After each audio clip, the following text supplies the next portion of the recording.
Una experiencia que colabora a salir un poco del autismo en el que generalmente está la gente de filosofía o los filósofos. Entonces, en ese sentido es una experiencia enriquecedora. Creo que logra superar un poco esta cuestión tanto críptica que se tiene en el lenguaje, generalmente los filósofos o los profesores de filosofía o los licenciados de filosofía, como en el caso de Sandino, y allana de alguna manera y pone a la filosofía en contacto nuevamente con la crítica cultural y con los problemas cotidianos, en este caso con los problemas vinculados particularmente a los medios de comunicación. Creo que la filosofía debería estar en el barro de la realidad, y no ha sucedido creo que por dos cuestiones. En principio también por un problema propio de quienes practican o ejercen la filosofía, entre vivir en una especie de autismo, una especie de torre de marfil apartado de todos los problemas sociales, y a su vez, bueno, los espacios de los medios de comunicación, no ha habido un acercamiento desde también los medios de comunicación hacia quienes trabajan en ese espacio del pensamiento. Creo que sí, tiene la condición, obviamente, de que la televisión también es un medio que es un espectáculo también, ¿no? O sea que de alguna manera hay que adecuarse a un formato que está planteado así y que tiene sus propias leyes, y bueno, creo que hay que buscar ese camino intermedio, digo, entre poder adecuarse a la gente que viene a entrar en la filosofía y también los medios de comunicación poder brindar ese espacio, hacer un formato que a su vez sea atractivo y aterrice en la realidad. La tarea del pensamiento, que es lo que define, entre otras cosas, a la filosofía, tiene que ver primero con la actualidad. Eso siempre fue así, también con Aristóteles. Siempre tiene que ver con la actualidad, tiene que ver con la comunidad. Eso también fue con Aristóteles. Lo que pasa es que nuestra comunidad no es igual que la de Aristóteles, y los medios y los canales de información y con lo que uno se encuentra corresponde a nuestra realidad. Y hoy en día, indudablemente, la observación de lo que pasa es parte del pensamiento. Ningún filósofo está obligado ni tiene la misión de dedicarse a únicamente leer textos de filosofía. Eso es una pobreza en la tarea filosófica.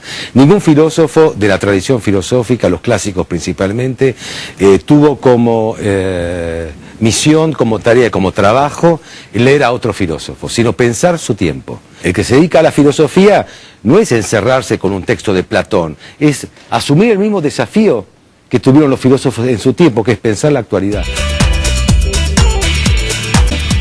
Programón. Dice, ¿cómo te va, Sandino? Bienvenido. Muchísimas gracias. Y gracias por acompañarnos. Cuando me enteré que había un programa que llamaba, en la televisión, que se llamaba Prohibido Pensar, dije, bueno, por fin alguien se sinceró con el público, ¿no?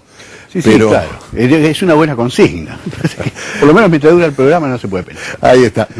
Vamos a hacer al revés. Vamos a empezar por intentar demostrar que se puede pensar y mirar televisión al mismo tiempo. Algo de lo cual los neurólogos dudan, por ejemplo. Y no solamente los neurólogos, la duda de los neurólogos es una duda demasiado científica. Yo creo que hay una duda del sentido común, que es mucho más válida. El problema es que los que hacemos televisión hacemos cosas para no pensar demasiado, o yo tengo en ese sentido soy bastante, tengo un sentido exculpatorio de mi trabajo. Yo creo que el medio en sí invita a la trivialidad. Es decir, si vos querés de verdad hacer filosofía, de verdad conocer los complejos fenómenos políticos, o sociales o culturales, tenés que ir a los libros, a las conferencias, a los seminarios o cosas así. No sé cómo lo ves tú como televidente realizador de televisión. No, yo estoy 100% de acuerdo contigo. Entiendo que durante un tiempo, digamos, se alentó la posibilidad crítica, digamos, y hasta deconstructiva, si se quiere, de pensar que una cosa son los medios y otra cosa es la gente que maneja los medios.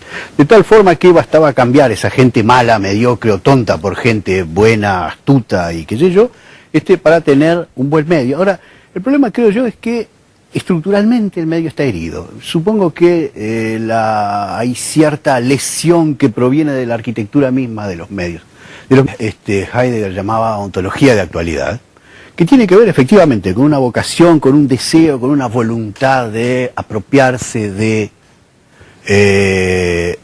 la actualidad en la que uno vive. Eso es extremadamente importante, no tanto porque uno tenga algo que ver con la verdad, o la filosofía tenga algo que ver con la verdad, sino que tiene que ver precisamente con ese gesto, con el ademán de hacerse cargo de algo. Ver la realidad, por llamarlo así, vos, Sí. te doy una bolsa con comillas, vos haces así, las tirás y donde caigas Dale. también.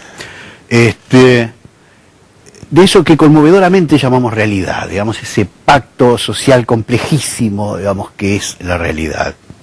De todas formas, es una hipótesis de trabajo decir que la realidad aristotélica era más simple o más sencilla que esta. Está claro que, como decía un señor de barba que se llamaba Marx, una época tiene, se plantea las preguntas para las que ya tiene respuesta.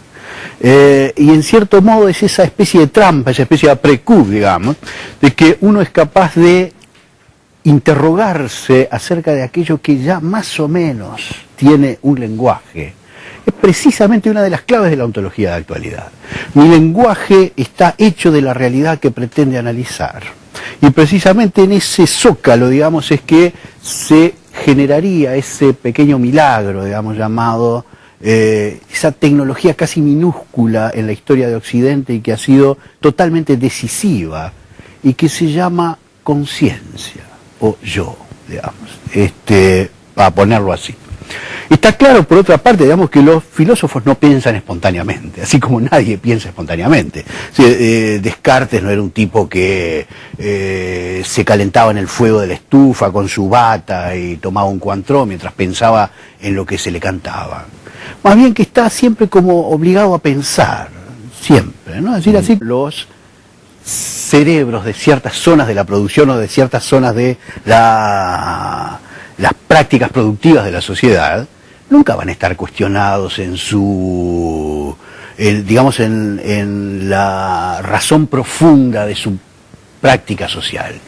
Sin embargo, los que sí quieren fusionar o heredan la tradición, vieja tradición, digamos, revolucionaria francesa de ser la conciencia de la sociedad, eso sí ya están mucho más sobre el filo de la sospecha.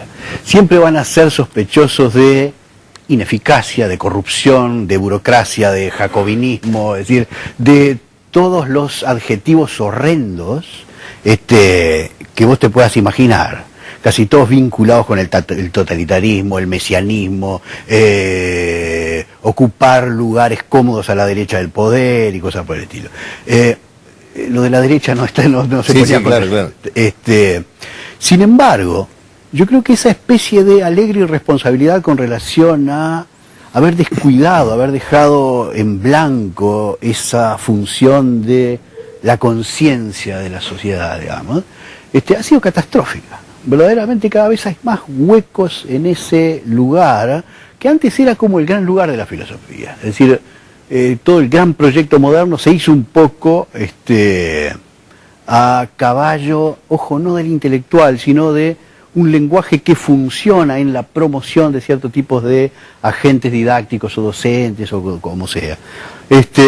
Últimamente los lenguajes son pragmáticos, son técnicos, son sociolectos, son específicos, recortan singularidades concretas de lo social y todos más o menos gritan para que se note su singularidad, que no se las confunda con otras singularidades, etc. Sin embargo, no hay eso que Hegel llamaba una síntesis de la razón con relación a la mera proliferación de los lenguajes. No la hay porque todavía no ha llegado el momento de esa síntesis o porque... Y si se aleja ese momento cada vez más, Claro. ese es el problema. Por eso te decía, vos hablabas de la modernidad, que ya parece una etapa que tiende a su fin, por decirlo de una manera generosa, ¿no? Parece como que esa idea de que los intelectuales podían explicarlo todo, los intelectuales en sentido amplio, ¿no? Eso incluye a los científicos, podían explicarlo todo, podían explicar todos los fenómenos del universo, de la naturaleza, del espíritu, de la psiquis, en fin, eso ya no, ese modelo ya no existe, ya hay como más bien como una decepción sobre lo que podían explicar los intelectuales, ¿no? Eso le pasa al filósofo particularmente en estos tiempos que corren. Yo diría que le pasa sobre todo al filósofo, claro, porque el filósofo precisamente es el que queda huérfano cuando ese lugar fracasa, cuando algo de ese lugar falla. Yo creo que el problema dentro de todo es bastante más complejo que la mera decepción del cuerpo social con relación a los viejos mesías. El problema ya no es tanto no creo en esto o en aquello, o antes creí pero ya no. El problema yo creo que es mucho más terrible. Yo creo que el asunto es que allí donde antes había algo como una brecha a nivel de la producción del discurso social, es decir, algo que permitía que alguien eventualmente ocupara ese lugar hueco, ya no hay, ya no existe. Es la brecha misma la que se sutura, es esa herida la que se cierra, digamos. Quiero decir, ya no hay sino intelectuales específicos, ya no hay sino técnicos, especialistas, ya no hay, claro, sino especialistas. Pero lo que pasa es que